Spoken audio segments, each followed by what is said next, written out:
Good morning to all of you and welcome to all of you in OCIS PCS classes. कैसे हैं आप लोग? Hope so सभी अच्छे होंगे, पढ़ाई भी बहुत बेहतर चल रही होगी। तो चलिए आते हैं, आज देखते हैं आज की करंट अफेयर्स की क्लास में हम लोगों के पास कौन कौन से नए इश्यूज हैं, और उसके बाद हम लोग वन लाइनर फैक्ट्स को देखेंगे and at the end MCQs करना है। ठीक है, चलिए तो स्टार्ट करते हैं। सबसे पहला हमारे पास इश्यूज है, 5 नए देशों को संयुक्त राष्ट्र सुरक्षा परिषद का अस्थायी सदस्य के रूप में चुना गया है। 5 ऐसे नए देश हैं जिनको संयुक्त राष्ट्र सुरक्षा परिषद के अस्थायी सदस्य के रूप में चुना गया है। तो सबसे पहले ये जान लें कि आप लोग संयुक्त राष्ट्र में हमेशा क्या होता है, हर 2 साल पे जो 5 सदस्य हैं उनकी जगह क्या होता है, नए सदस्य चुने जाते हैं। यानी प्रत्येक 2 साल के लिए अस्थायी सदस्यों को चुना जाता है। ठीक है, चलिए तो सबसे पहले हम लोग देख लेते हैं 5 नए देशों को। तो 5 वो नए देश कौन कौन से हैं ये देखना है हमको, और किसमें, तो संयुक्त राष्ट्र के सुरक्षा परिषद के अस्थायी सदस्य के रूप में चुना जाता है, जो प्रत्येक 2 वर्ष में चुना जाता है। UNGA यानी United Nations general assembly, okay, ने 2 साल के लिए, कितने साल के लिए, 2 साल के लिए संयुक्त राष्ट्र सुरक्षा परिषद के गैर अस्थायी, ओके, सदस्यों के रूप में 5 देशों को चुना है। तो संयुक्त राष्ट्र सुरक्षा परिषद यानी UN सिक्योरिटी काउंसिल होता है, UN सिक्योरिटी काउंसिल। चलिए अब हम लोग देख लेते हैं कि वो 5 नए देश हैं कौन कौन से। तो इन देशों में है अल्जीरिया, कौन सा देश है, Algeria, Guyana, Sierra Leone, Slovenia और दक्षिण कोरिया शामिल है। इनका कार्यकाल 1 जनवरी 2024 से शुरू होगा। अब आप लोग यहाँ पे क्या देख रहे हैं हम लोग, अल्जीरिया है ना। अल्जीरिया कहाँ पर है, तो यह आपका आएगा अफ्रीका।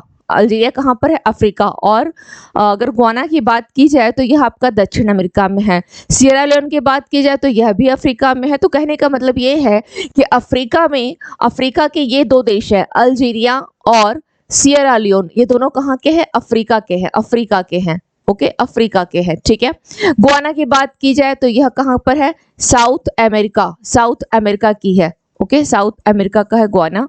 स्लोवानिया यूरोप का है, स्लोवानिया यूरोप। और दक्षिण कोरिया आपका ये साउथ वाला है, east south, okay, east south, दक्षिण कोरिया। चलिए तो अब हम लोग यहाँ पे देख लेते हैं, थोड़ा सा हम लोग इसे मैप में भी देख लेते हैं। मैप में देखते हैं तो यहाँ देखिए आप लोग, ये हो गया आपका गुआना।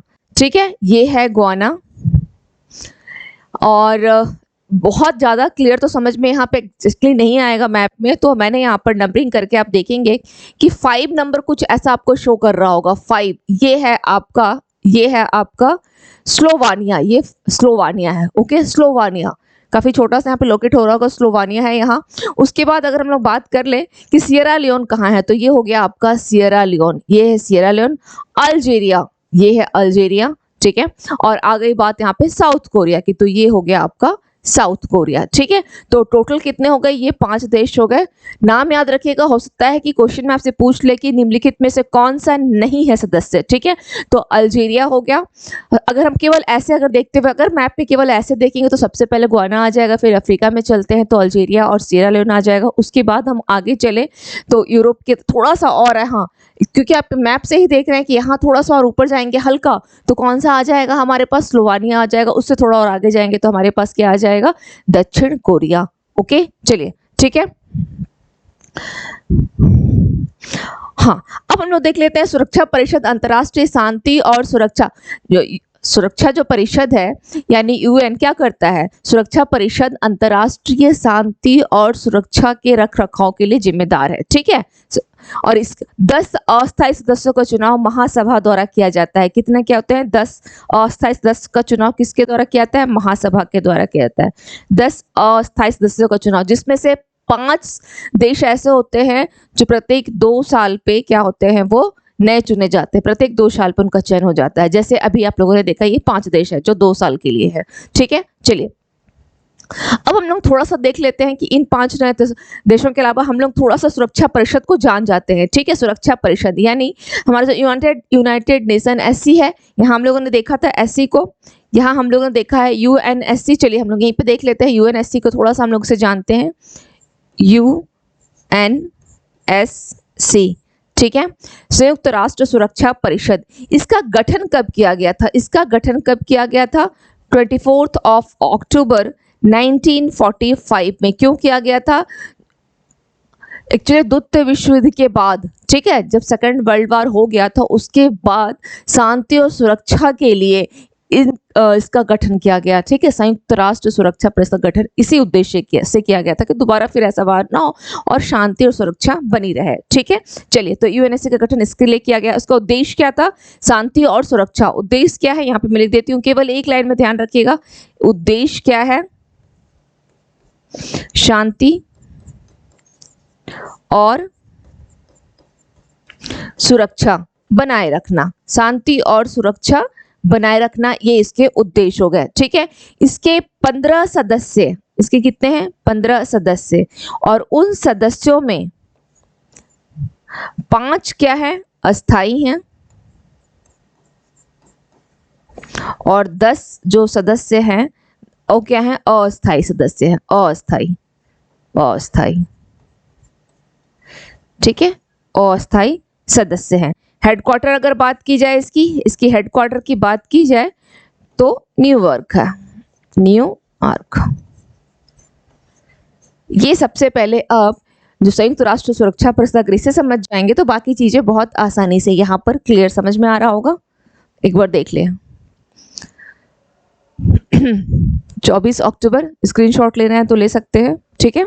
उद्देश्य शांति और सुरक्षा है। चलिए, अब हम लोग इसमें थोड़ा सा और देख लेते हैं। अब आगे 5 देश हम लोगों ने देख लिया कौन कौन से हैं। चलिए, अब इसके ये तो हम लोगों ने 5 देश देखे थे ऐसे जो कि अस्थायी चुने गए हैं, गैर अस्थायी सदस्य हैं। अब इसके जो 5 सदस्य हैं जो बिल्कुल मैंने अभी कहा कि टोटल 15 सदस्य में से 5 जो है अस्थायी सदस्य। तो अस्थायी सदस्य कौन कौन से हैं इसे भी याद रखना, बस मैप को ध्यान रखिएगा, ठीक है। ऐसे रटेंगे तो भूल जाएंगे, मैप को याद रखिएगा। तो मैप को याद रखते हुए कैसे चलेंगे? ब्रिटेन, चीन, फ्रांस, रूस और अमेरिका संयुक्त राष्ट्र महासभा के 5 अस्थायी सदस्य हैं और इन्हें किसी भी प्रस्ताव या निर्णय पर वीटो का अधिकार प्राप्त होता है, ठीक है। इन्हें क्या है? किसी भी प्रस्ताव या निर्णय पर किस चीज का अधिकार प्राप्त है? तो वीटो का अधिकार प्राप्त है, निर्णय पर वीटो का अधिकार प्राप्त है, ओके, क्योंकि ये क्या है? अस्थायी सदस्य है, ठीक है। चलिए, तो जस्ट ए मिनट, थोड़ा आई थिंक बैटरी डाउन हो रही है, जस्ट ए सेकेंड।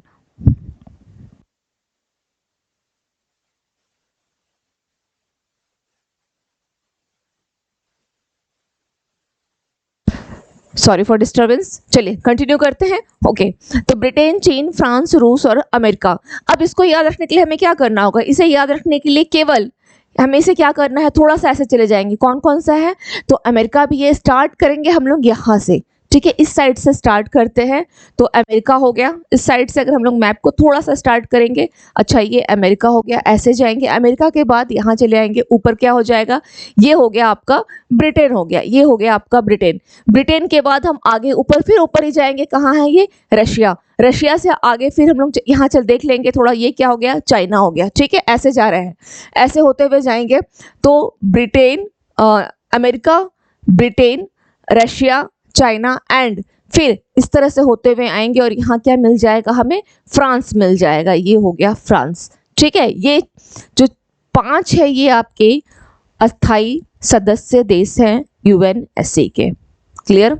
ये 5 को ध्यान रखना है, ये 5 को। बहुत आसान है। अगर मैप थोड़ा भी अगर ज्योग्राफी, क्योंकि हम ज्योग्राफी जब पढ़ते हैं आप लोगों का है कि जीएस में पढ़ना ही है और मैप को ध्यान पूरा रखना ही है, तो उसके अगर मैप ध्यान में है तो काफी आसान हो जाएगा याद रखना, ओके। चलिए नेक्स्ट इश्यूज देख लेते हैं क्या है।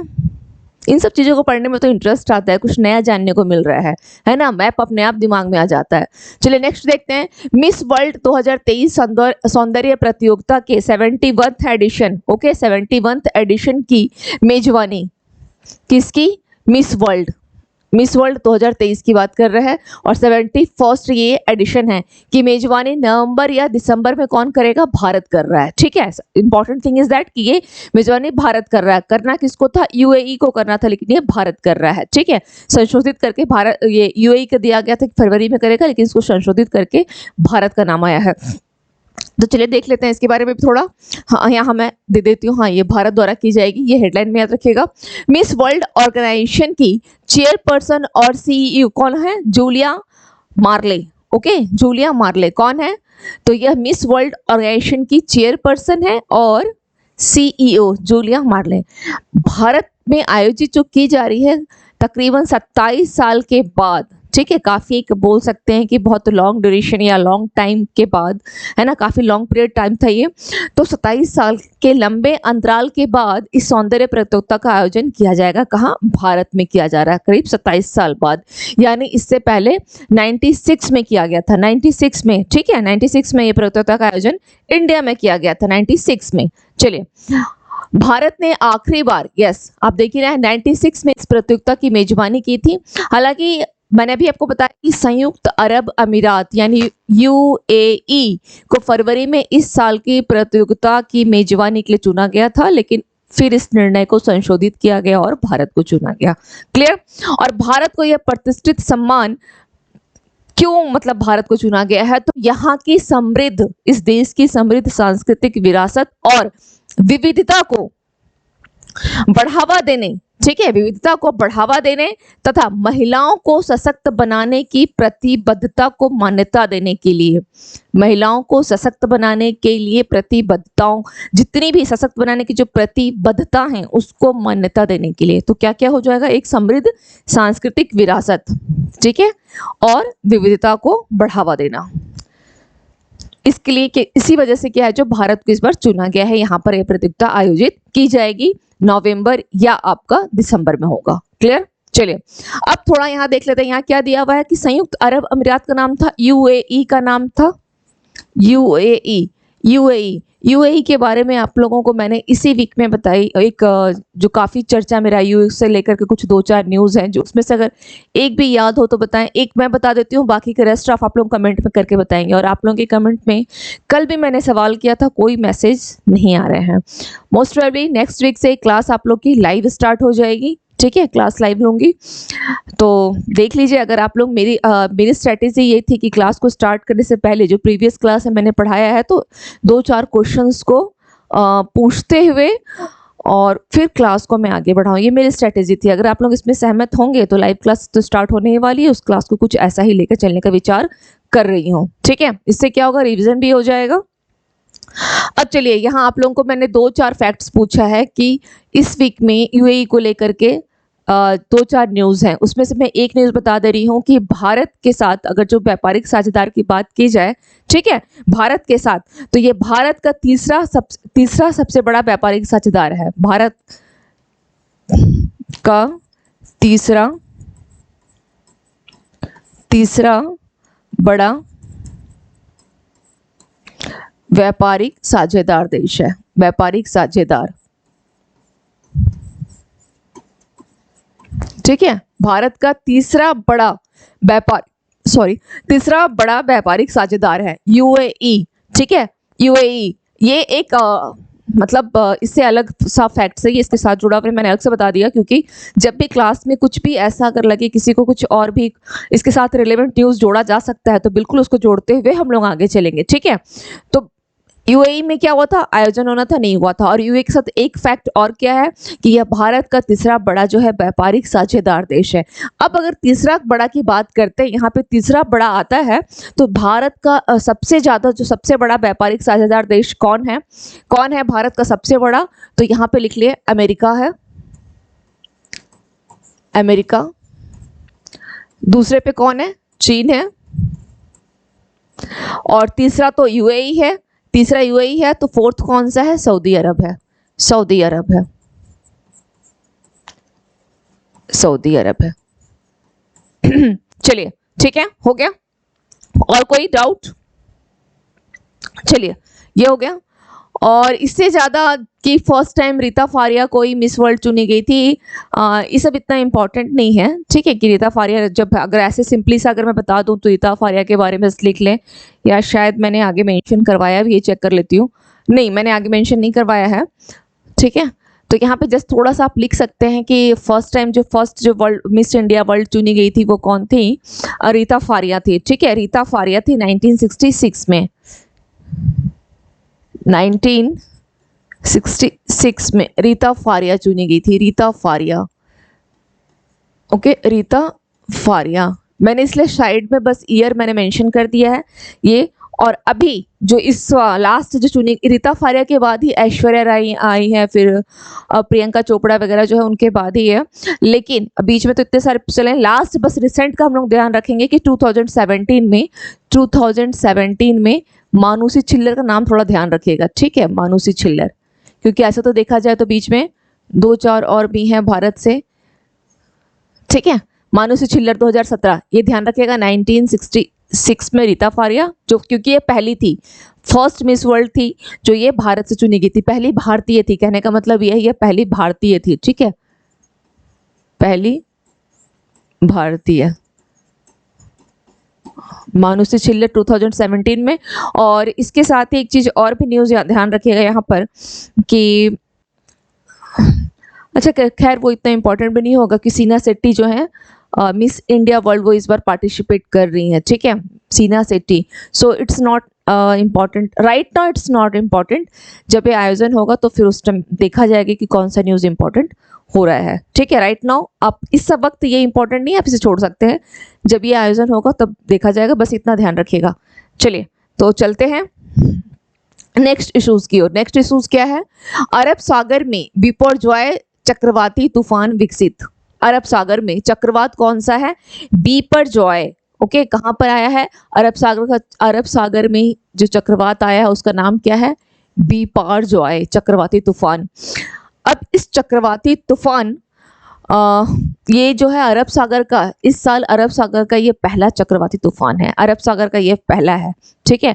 इसी प्रकार से बंगाल की खाड़ी में भी, बंगाल की खाड़ी का भी इस बार पहला था, और वो कौन सा था? मोशी। बंगाल की खाड़ी का कौन सा था? मोशा अग्रवाल। बंगाल की खाड़ी में कौन सा आया था? मैं यहाँ लिख दे रही हूँ, बंगाल की खाड़ी का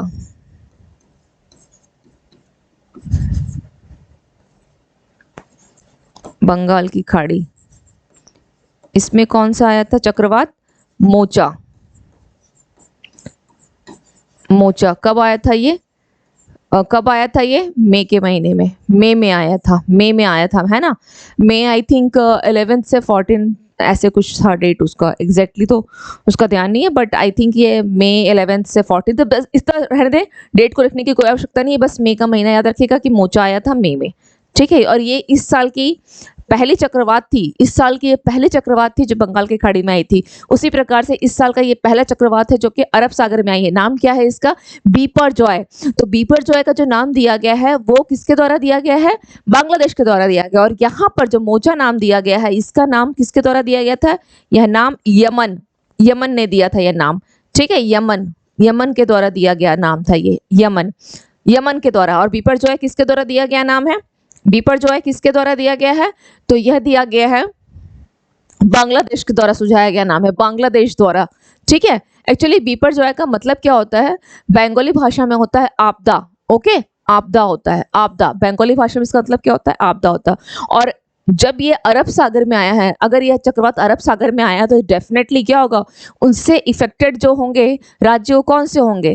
कौन कौन से होंगे? गोवा होगा, उनसे इफेक्टेड गोवा होगा, कर्नाटका होगा, और उत्तरी केरल के तटीय इलाके में देखने को मिल सकता है। बिल्कुल जाहिर सी बात, उधर ही इफेक्टेड तो उधर ही होगा क्योंकि अरब सागर में आया है। चलिए नेक्स्ट न्यूज देख लेते हैं क्या है। भारत अंतर्राष्ट्रीय निशानेबाजी खेल महासंघ जूनियर विश्व कप में शीर्ष, ठीक है, किसमें?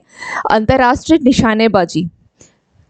भारत की पोजीशन क्या है किसमें? अंतर्राष्ट्रीय निशानेबाजी खेल महासंघ यानी international shooting sport federation ISSF में भारत की रैंकिंग, भारत किसमें है रैंक में? तो 1 पर है। ये है जूनियर विश्व कप, ये ध्यान रखिएगा, जूनियर विश्व कप में भारत शीर्ष पर है। भारत ने शीर्ष पर है तो भारत ने टोटल कितने पदक जीते हैं? तो भारत 6 गोल्ड, 6 सिल्वर और 3 ब्रॉन्ज इसने जीता है, यानी टोटल 15 पदक इसने जीते हैं, टोटल 15 पदक जीते हैं। अगर यहाँ पर थोड़ा सा रैंक को मैं लिख देती हूँ, ठीक है, यहाँ पर मैं रैंक लिख दे रही हूँ, रैंक देश और कुल पदक, ठीक है, रैंक देश और कुल पदक। तो रैंक फर्स्ट किसका है? भारत है, और भारत ने कितने? टोटल 15 पदक जीते हैं, 15, ठीक है, 15 पदक जीते हैं। सेकंड में कौन है? कोरिया, दक्षिण कोरिया, कोरिया, कोरिया। सेकंड कौन है? कोरिया। इसने कितने जीते हैं? 12 जीते हैं। थर्ड अमेरिका, अमेरिका है। थर्ड अमेरिका है, इसने कितने जीते हैं? 9 पदक इसने जीते हैं, 9 पदक। एंड फोर्थ और फिफ्थ थोड़ा सा ध्यान देख लें, इटली फोर्थ है एंड एट लास्ट फ्रांस है, फ्रांस एट लास्ट है। और दोनों ने सेम, यानी दोनों ने 7 पदक जीते हैं। ओके, दोनों ने 7 पदक जीते हैं, ये ध्यान रखिएगा। First, second, third, fourth, fifth, Bharat, Korea, America, Italy, France. 15, 12, 9, 7, 7, 15, 12, 9, 7, 7। Okay, चलिए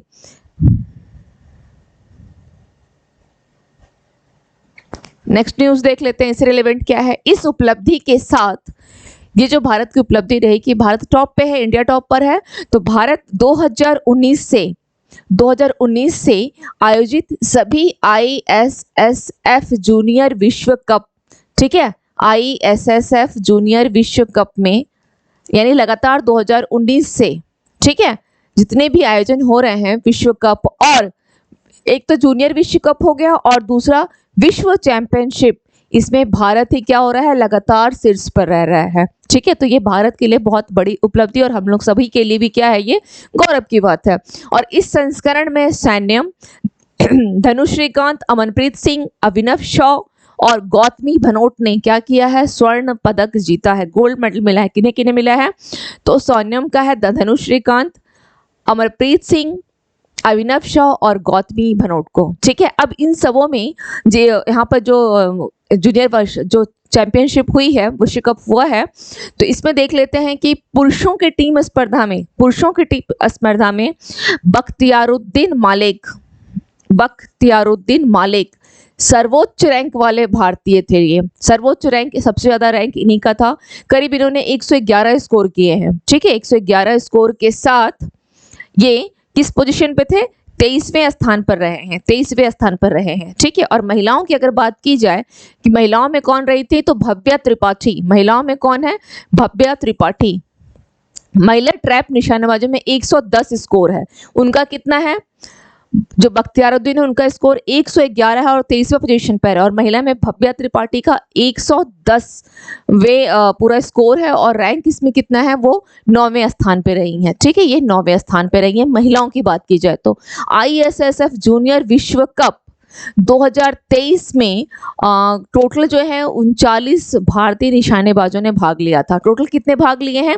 39, टोटल 39 भारतीय निशानेबाजों ने भाग लिया है।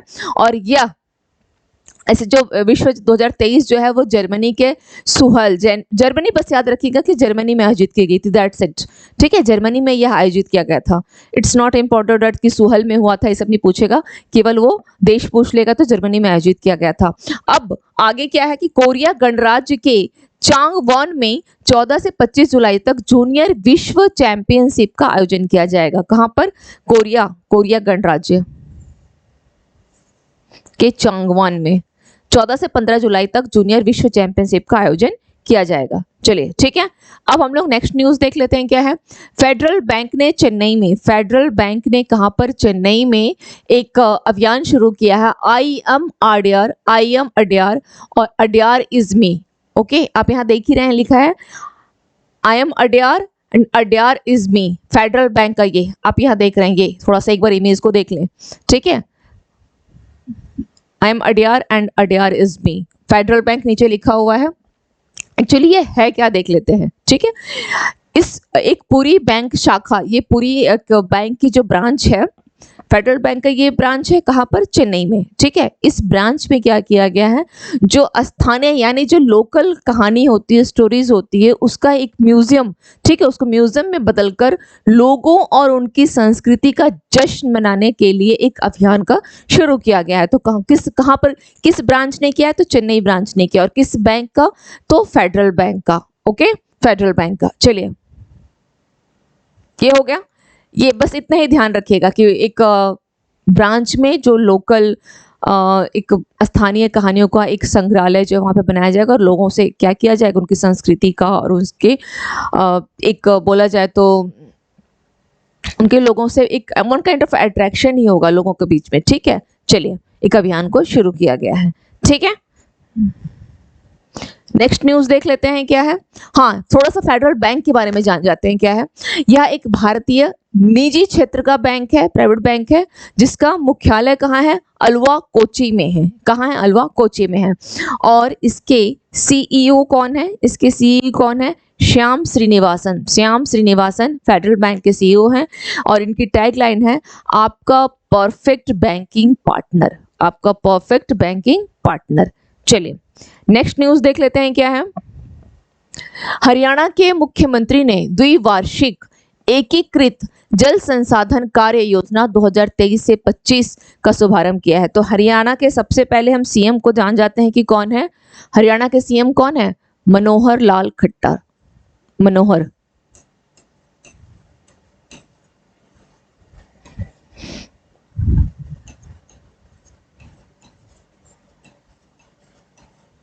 मनोहर लाल खट्टर यहाँ के क्या है, सीएम है। ठीक है, अब उन्होंने क्या किया है, हरियाणा के मुख्यमंत्री वही है। ठीक है, इन्होंने द्विवार्षिक एकीकृत जल संसाधन कार्य 2000 योजना कब से कब तक है, क्योंकि 2 साल की आप देख ही रहे हैं, द्विवार्षिक है तो 2 साल की है, 2023 से 25 का शुभारंभ किया है। मकसद क्या है, इस योजना को क्यों स्टार्ट किया है, तो पानी की जो कमी है उसको और जल जमाव की चुनौतियों का सामना करना है।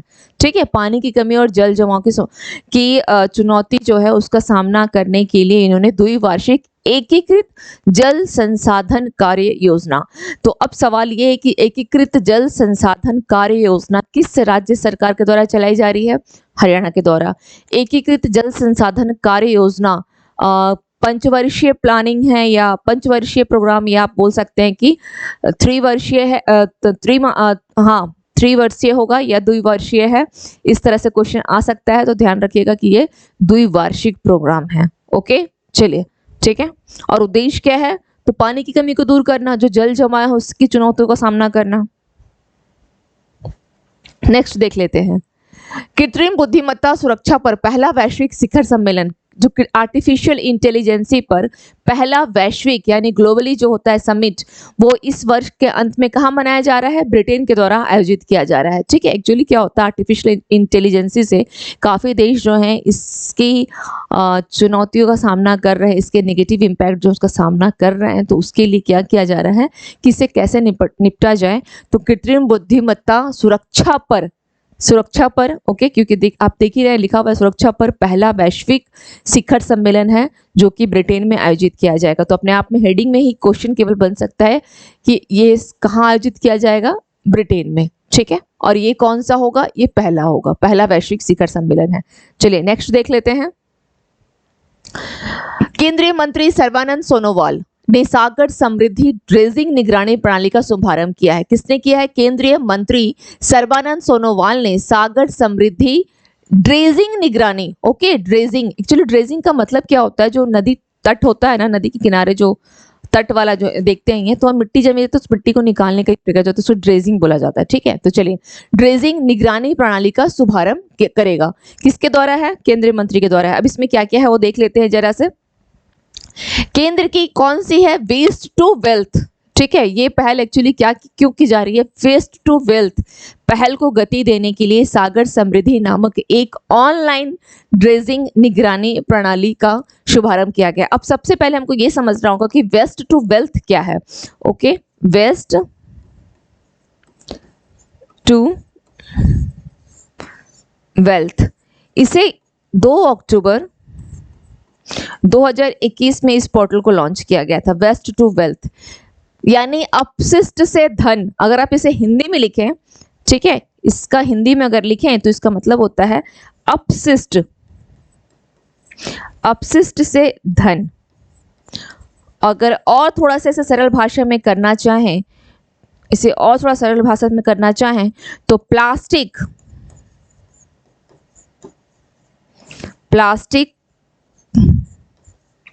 कचरे का समाधान, या आप लिख सकते हैं इसका पुनः चक्रण, पुनः चक्रण, ठीक है, पुनः चक्रण।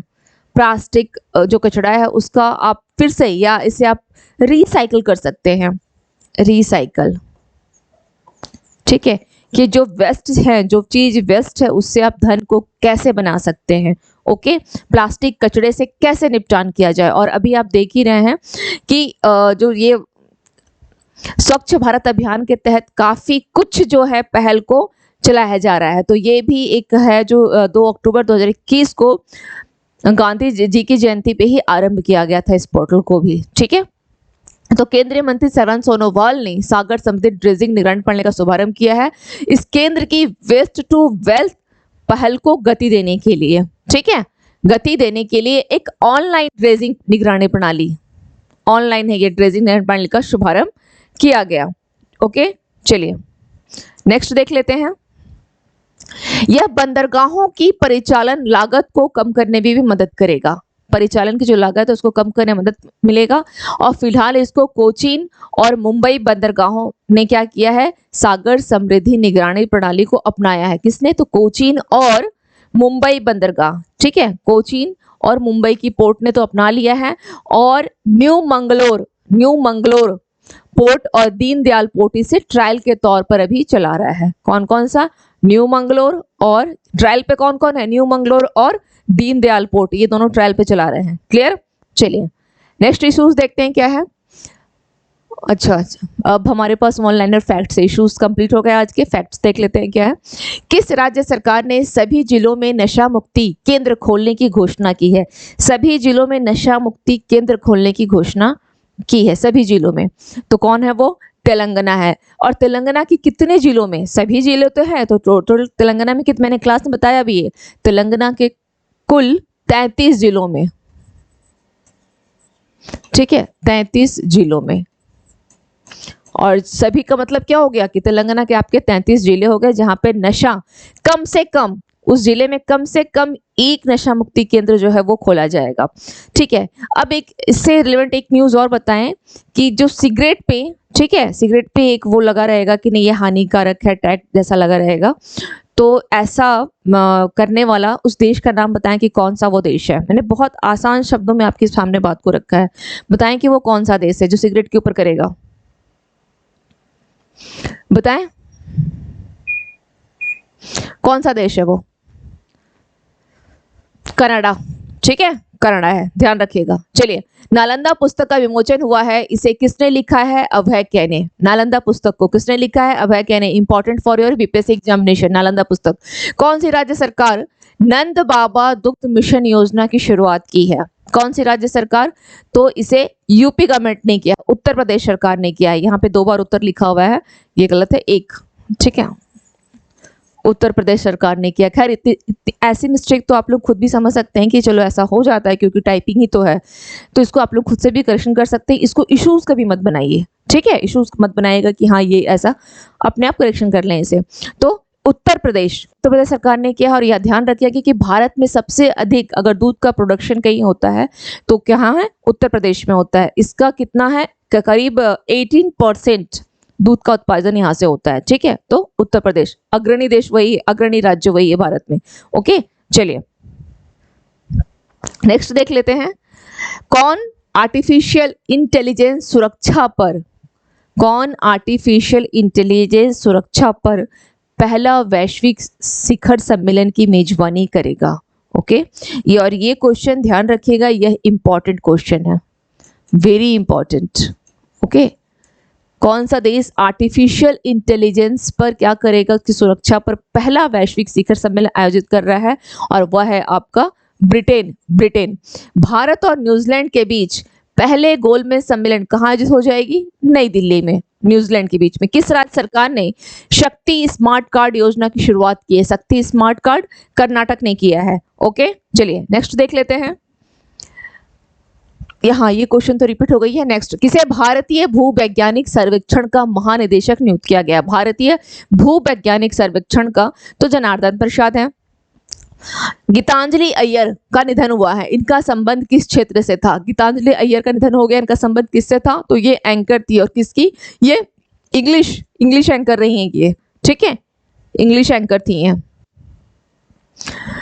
ISA यानी इंटरनेशनल सोलर अलायंस की स्थायी समिति की जो 8वीं बैठक है कहाँ पर आयोजित की गई, तो नई दिल्ली में, ठीक है। और इसका अगर हेडक्वार्टर की बात की जाए तो कहाँ है, गुरुग्राम, हरियाणा। राजीव सिन्हा को, अच्छा एक सेकंड और एक चीज ये बताएं कि IS में अभी वर्तमान में कितने देश शामिल हैं, IS में टोटल कितने देश हो गए हैं IS में, तो 121 देश हैं इसमें, अभी इसमें करीब 121 देश हो गए हैं, 121 देश हो गए हैं, ठीक है। राजीव सिन्हा को किस राज्य का चुनाव आयुक्त नियुक्त किया गया है, राजीव सिन्हा को किस राज्य का, पश्चिम बंगाल का चुनाव आयुक्त राजीव सिन्हा। युगांडा में भारत का राजदूत किसे नियुक्त किया गया है, उपेंद्र सिंह रावत को, ठीक है। तो इसमें ऐसा बताने वाला ऐसा कुछ नहीं है, इसको केवल रेड जाना है। DRDO द्वारा अग्नि प्राइम बैलिस्टिक मिसाइल का सफल परीक्षण कहाँ किया गया, तो उड़ीसा के बालासोर से किया गया है ना।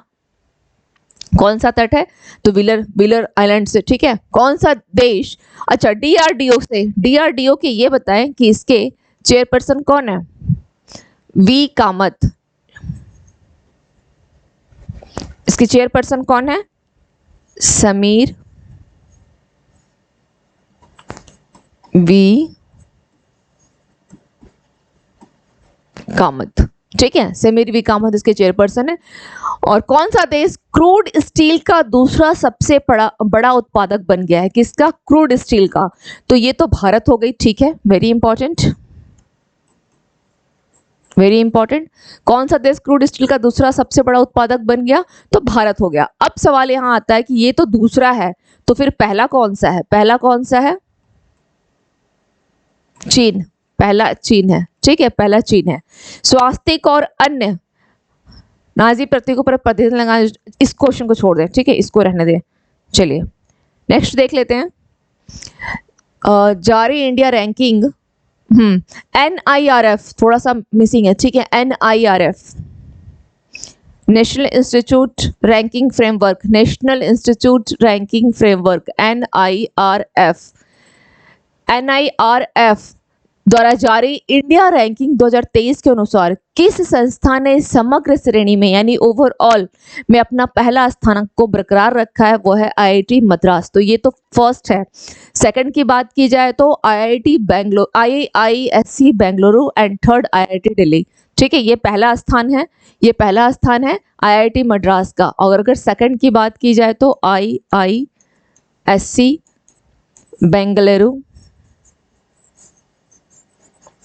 बेंगलुरु, ठीक है। थर्ड की बात की जाए तो IIT दिल्ली, ठीक है। ओवरऑल की बात की जाए और अगर इसी में रिसर्च पूछ लेता तो रिसर्च में IISc बेंगलुरु फर्स्ट होगा और IIT मद्रास सेकंड होगा, दिल्ली उसमें भी थर्ड है, ओवरऑल में भी और रिसर्च में भी थर्ड है, ठीक है, ये ध्यान रखिएगा। किस राज्य में पहला जिला सूचकांक जारी किया गया है, वेरी इंपॉर्टेंट, ये इसमें ये भी इंपॉर्टेंट है, ये भी बहुत इंपॉर्टेंट है, ठीक है। किस राज्य में पहला जिला सुशासन सूचकांक, अरुणाचल प्रदेश, ध्यान रखिएगा। भारत, फ्रांस और किस देश ने पहला संयुक्त समुद्री अभ्यास को शुरू किया है, भारत, फ्रांस और किस देश ने, UAE ने, ठीक है, UAE ने। तो UAE के साथ आज आपके पास कितने फैक्ट्स मिल गए, 3 फैक्ट्स मिले। फर्स्ट फैक्ट्स क्या है, पहला क्या है कि जो सौंदर्य प्रतियोगिता है जो मिस वर्ल्ड की, वो कहाँ होने वाली थी, UAE में होने वाली थी, लेकिन संशोधित करके भारत में किया गया, होने वाला है नवंबर-दिसंबर में। सेकंड फैक्ट क्या था, भारत का ये तीसरा व्यापारिक साझेदार देश है। और थर्ड पॉइंट क्या है आपके पास, भारत, फ्रांस और किस देश के साथ क्या सैनिक अभ्यास कर रहा है, UAE में। कहाँ होगा ये, ओमान की खाड़ी में, ये भी ध्यान रखना है। UAE के साथ तो अभ्यास हो रही है, ये तीन शामिल है, भारत है, फ्रांस है और UAE है, तो 3 पॉइंट UAE के बारे में आज याद रख लें, ठीक है। और बाकी की जो इसी सप्ताह मैंने बताया था आपको कमेंट में वो बताना है, ओके। अब यहाँ पर ये होने वाला ये अभ्यास कहाँ किया जाएगा, ये अभ्यास आपका होगा ओमान की खाड़ी में, ओमान की खाड़ी में यह अभ्यास किया जाएगा, क्लियर। चलिए ये भी इंपॉर्टेंट है, ठीक है, ये भी इंपॉर्टेंट है। नेक्स्ट, किस देश में नया IIT खुलेगा, किस देश में खुल रहा है? भारत से बाहर ऐसा फर्स्ट टाइम हो रहा है जो आईआईटी परिसर कहाँ खुल रहा है? तंजानिया में खुल रहा है, दूसरा अबू धाबी में और तीसरा कुआलालंपुर में खुलेगा। ओके। वेद कुमारी घई का निधन हुआ है, कौन थी? तो संस्कृत की विद्वान थी। जम्मू कश्मीर में पहले भगवान वेंकटेश्वर मंदिर का उद्घाटन किसने किया है? तो वहां के कौन एलिफेंट? तो मनोज सिन्हा ने किया है। ओके, चलिए नेक्स्ट देख लेते हैं। जारी खाद्य सुरक्षा सूचकांक में कौन शीर्ष पर है? ठीक है, खाद्य सुरक्षा सूचकांक में कौन शीर्ष पर है? तो केरल है। केरल किस में है? बड़े राज्यों में है। ठीक है, ध्यान रखिएगा, केरल जो है वो बड़े राज्यों की श्रेणी में केरल है।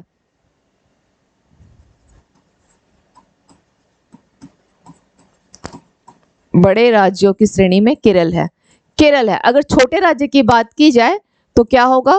गोवा होगा, छोटे राज्यों में। और अगर यूटीज की बात की जाए, सपोज यहाँ यूटीज की बात की जा रही है तो जम्मू, यूटीज की बात की जाए तो जम्मू, ठीक है, जम्मू एंड कश्मीर। यूटीज की बात की जाए तो जम्मू एंड कश्मीर यूटीज में, ठीक है, ये पहले स्थान पर है। बड़े राज्यों में केरल है, उसके बाद आपका आ जाएगा, केरल के बाद हम यहाँ पे जरूरी अगर हो, बड़े राज्यों में केरल है, ठीक है, गोवा है छोटे राज्यों में, और जम्मू कश्मीर। लेकिन यहाँ पर क्या और हमको मेंशन करना चाहिए, क्योंकि यहाँ ये आ जाएगा मणिपुर, छोटे राज्यों में मणिपुर, सिक्किम, ठीक है, सिक्किम आ जाएगा। यहाँ पर हम लोग लिख सकते हैं, केरल के बड़े राज्यों में हम लोग लिख सकते हैं पंजाब है, सेकंड पोजीशन पर पंजाब है, उसके बाद है तमिलनाडु, ठीक है, तमिलनाडु है। खाद्य सुरक्षा जो दिवस है कब मनाया जाता है? 7 जून, ठीक है, 7 जून को, भी ध्यान रखिएगा। और यहाँ पर जम्मू कश्मीर तो फर्स्ट हो गया, यूटीज में फर्स्ट ये है, सेकंड में कौन सा है? दिल्ली है, एंड थर्ड में चंडीगढ़ है, चंडीगढ़ थर्ड है, ठीक है, ये ध्यान रखिएगा, थर्ड कौन सा है? चंडीगढ़ है। क्लियर, समझ में आ रहा है? ये मैंने तीनों राज्य लिख दिए हैं, केरल फर्स्ट पे है, पंजाब सेकंड पे है, तमिलनाडु थर्ड पे है, ठीक है, बड़े राज्यों में फर्स्ट, सेकंड और थर्ड, और इसी तरह से बाकी के जो 2 है छोटे राज्यों में, उनके भी क्रम यही है, ठीक है। चलिए, भारत का सबसे वैल्यूएबल ब्रांड का खिताब मिला है टाटा ग्रुप को, सबसे वैल्यूएबल ब्रांड है। और कौन सा देश यूरोप में नाटो के अब तक के सबसे बड़े हवाई अभ्यास की मेजबानी करेगा? तो जर्मनी। कौन सा देश कर रहा है? जर्मनी। अब बात आती है नाटो की, ठीक है, बात किसकी है? नाटो की। तो नाटो के बारे में एक चीज जान ले, किसका नाटो का गठन कब हुआ था? 4 अप्रैल 1949, ओके, 1949 में। इसमें टोटल कितने सदस्य देश है? नाटो में कितने देश हैं? नाटो में टोटल 31 देश हैं।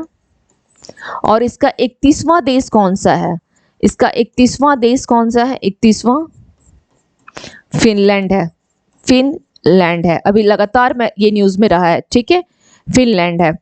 अब फिनलैंड इसका कौन सा 31वां देश है? फिनलैंड जब इसका देश बन गया, इसका सदस्य देश बन गया है, तो इसके साथ जो रूस की जो, अगर आप देखेंगे बॉर्डर के जो सीमा साझा करता है, अगर आप थोड़ा सा मैप की तरफ चले, ठीक है, अगर थोड़ा सा मैप की तरफ चले तो एक चीज आपको मैं यहाँ मैप है, मैं आपको शो कर देती हूँ, ये हमेशा के लिए आपको ध्यान रह जाएगा। ओके, इसको थोड़ा सा देख ले। क्लास बोरियत तो नहीं लग रही है? कमेंट में बताइएगा, ठीक है, क्लास बोरियत तो नहीं लग रही है कि कहीं कि मैं मैप वगैरह शो कर रही हूँ और टाइम ज़्यादा जा रहा है, ऐसा तो फील नहीं हो रहा है? कमेंट में ज़रूर बताएं अगर क्लास अटेंड कर रहे हो तो, ठीक है। चलिए,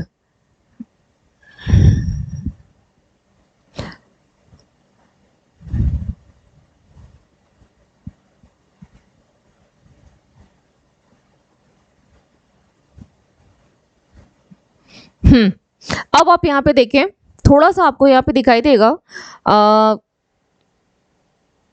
इस जगह, अगर आप रूस के साथ थोड़ा सा सीमा को यहाँ समझें, रशिया है यहाँ पे, ठीक है, और ये देख लीजिए फिनलैंड, थोड़ा सा यहाँ समझने की कोशिश कीजिएगा, ठीक है। ये फिनलैंड, ये क्या हो गया है? नाटो का 31वां सदस्य देश बन गया है, ठीक है। आप इमेज में देख रहे हैं फिनलैंड, ओके, सॉरी, फिनलैंड, ठीक है।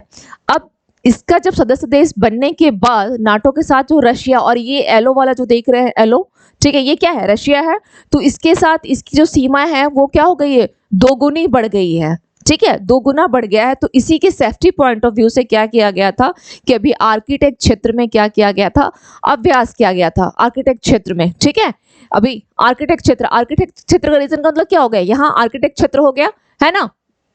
तो इसकी जो सीमा है ये देखिए, फिनलैंड और रशिया दोनों जो है इसके साथ, इसी वजह से आपने न्यूज़ में, अभी मैंने न्यूज़ में क्लास में मैंने बताया भी है कि आर्किटेक्ट क्षेत्र में जो अभ्यास किया गया था किसकी, इसी फिनलैंड की सुरक्षा के लिए, कि उसकी सीमा जो है दोगुनी बढ़ गई है, क्योंकि नाटो का सदस्य देश बनने के बाद नाटो की जो पूरा सीमा आएगा रशिया के साथ जो बॉर्डर पे आप देख रहे हैं, तो दोगुना हो गया है, ठीक है। अब ध्यान रहेगा, बिल्कुल मैंने मैप में शो कर दिया है, देखिए फिनलैंड और रशिया ये बीच में बॉर्डर लाइन बना हुआ है, ठीक है। तो इसलिए यहाँ पे आर्किटेक्ट क्षेत्र में क्या किया गया था, अभ्यास किया गया था। क्लियर। चलिए अब हम लोग देख लेते हैं।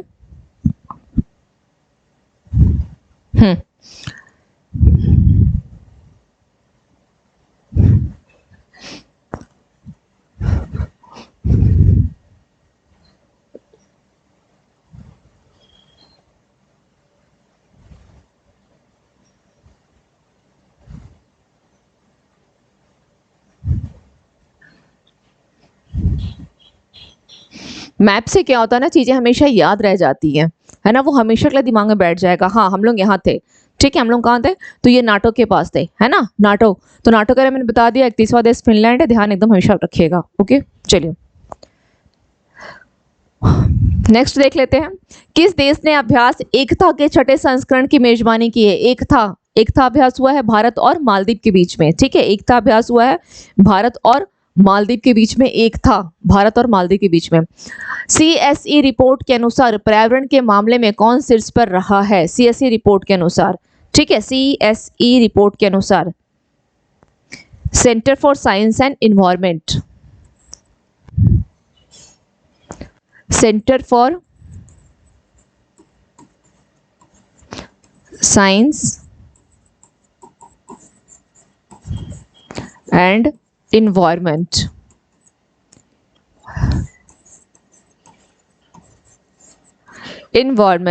ठीक है, centre for science and environment,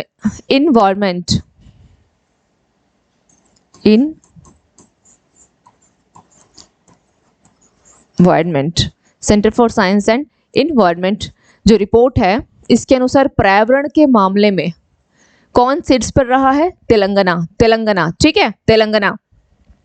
okay चलिए नेक्स्ट देख लेते हैं। बीमस्टेक एक्सपो और कॉन्क्लेव की मेजबानी कौन करेगा। बीमस्टेक एक्सपो और कॉन्क्लेव की मेजबानी, थोड़ा सा अब हम लोग बीमस्टेक को समझ लेते हैं, बीमस्टेक को।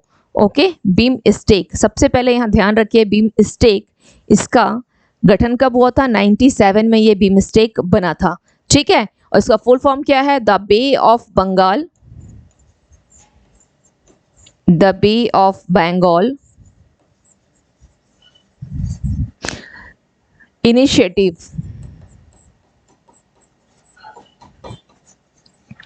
For multi sectoral, the bay of Bengal for multi sectoral technical and economic cooperation, technical and economic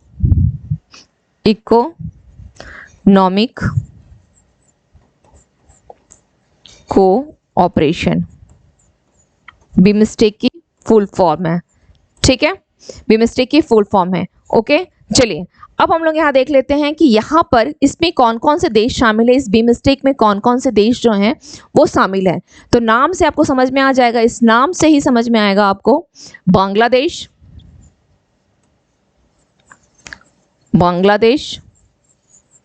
okay, India, यानी हाँ यहाँ पे इंडिया ही कर देती हूँ, India, M for Myanmar, Sri Lanka,